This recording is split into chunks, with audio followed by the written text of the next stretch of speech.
l'actu santé bien-être du jour et on commence avec des nouvelles sur l'état de santé de Michel Polnareff. Hospitalisé hier à l'hôpital américain de Neuilly où il a passé la nuit, le chanteur de 72 ans souffre d'une embolie pulmonaire. Alors il a annulé ses 2 prochains concerts.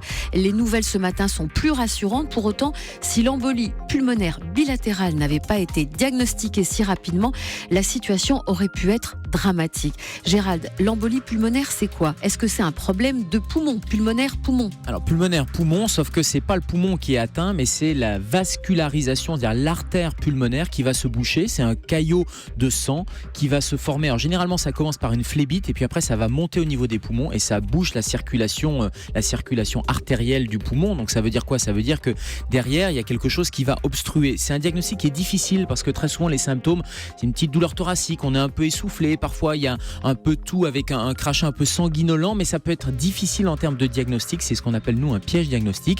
Et tout l'enjeu maintenant c'est de traiter, de dissoudre ce caillot, mais le deuxième enjeu c'est d'essayer de comprendre pourquoi il y a cette phlébite embolie pulmonaire. Alors quand on est alité, quand on a un plâtre, on comprend pourquoi. Il y a le sang qui bouge pas, ça fait un caillot, mais il y a parfois d'autres causes un peu plus générales qu'il va falloir chercher. Comment aider son organisme à conserver toute son élasticité ? C'est un dossier santé du magazine Le Point. Alors on sait déjà qu'en vieillissant, on perd inexorablement de son élasticité, mais quand on parle élasticité, on pense tous tout de suite à la souplesse, aux articulations, aux muscles. On rêve de pouvoir faire un grand écart comme les danseuses, les danseurs. Mais ce que l'on sait moins, c'est que l'élasticité concerne également nos organes internes. Cœur, poumons, vessie ont eux aussi cette faculté de se déformer puis de reprendre leur taille initiale en permanence. Et lorsqu'ils perdent de leur élasticité, cela a forcément des conséquences sur notre santé. À partir de notre 20e année, Julie, nos fibres élastiques qui sont sans cesse sollicitées ne se régénèrent plus.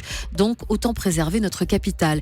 Le CNRS et l'Académie des technologies organisent aujourd'hui un colloque qui va leur permettre de présenter leurs travaux. Alors, ils ont identifié, bien sûr, les ennemis de l'élasticité, tout ce qui est oxydant, stop aux rayons UV, à la pollution, cigarettes et malbouffe. Et attention aussi à ce que les scientifiques appellent la caramélisation du corps.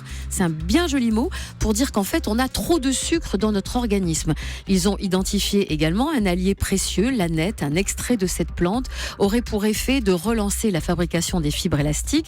Un brevet a déjà été déposé. En attendant, on rajoute de l'aneth dans son assiette. Ça coûte pas cher et ça peut marcher aussi, Gérald. Gérald. Avec le poisson. C'est très bon, l'aneth. Bah oui, exactement. Et si en plus vous faites de l'exercice, parce que c'est quand même le maître mot de l'exercice régulier pour éviter de se rouiller les articulations. Et on termine avec une histoire d'héritage. Alors un héritier pas comme les autres, c'est le moins qu'on puisse dire. Alors, on est un petit peu loin de la santé et du bien-être, mais quand même, j'ai pas résisté au plaisir de vous parler donc de la patronne de William Sorin qui est décédée sans héritier. Surtout quand on sait qu'elle fait du cassoulet, c'est sûr qu'on est loin de la santé. Et elle a légué toute sa fortune à son chien Monique Pifot, c'est son nom, est décédée la semaine dernière à 78 ans. Elle avait fait part de ses dernières volontés à ses collaborateurs et ce depuis de nombreuses années. Présidente d'un groupe qui compte William Sorin, mais il y a plein d'autres titres, marques. Voilà, ouais. Il y a Garbit, il y a Madrange, il y a Petit Jean qui emploie quand même 3200 salariés. Monique Pifot a donc tous les gays à Gaëtan, son caniche nain qui ne l'a quitté jamais. Sa fortune est estimée tout de même à 220 millions d'euros. Une fois que Gaëtan aura payé les droits de succession, il lui restera de quoi vivre paisiblement et en toute discrétion, car pour l'instant, pas de photos de Gaëtan dans la presse. Ça veut dire quoi ? Ça veut dire que l'argent ira à la SPA, non ? C'est pas ça ? Bah déjà, Gaëtan, il va vivre tranquille. Je suis sûre qu'il aura une attachée de presse, Isabelle, un fondé de pouvoir et tout. Enfin, pour l'instant, nos chats et nos chiens, eux, ne pourront s'attendre à aucune donation. 220 millions pour un chien. 220 millions d'euros. Bah, no comment. Un caniche nain, en plus, aurait pu être moins cher puisqu'il est petit. Enfin bon, c'est pas grave.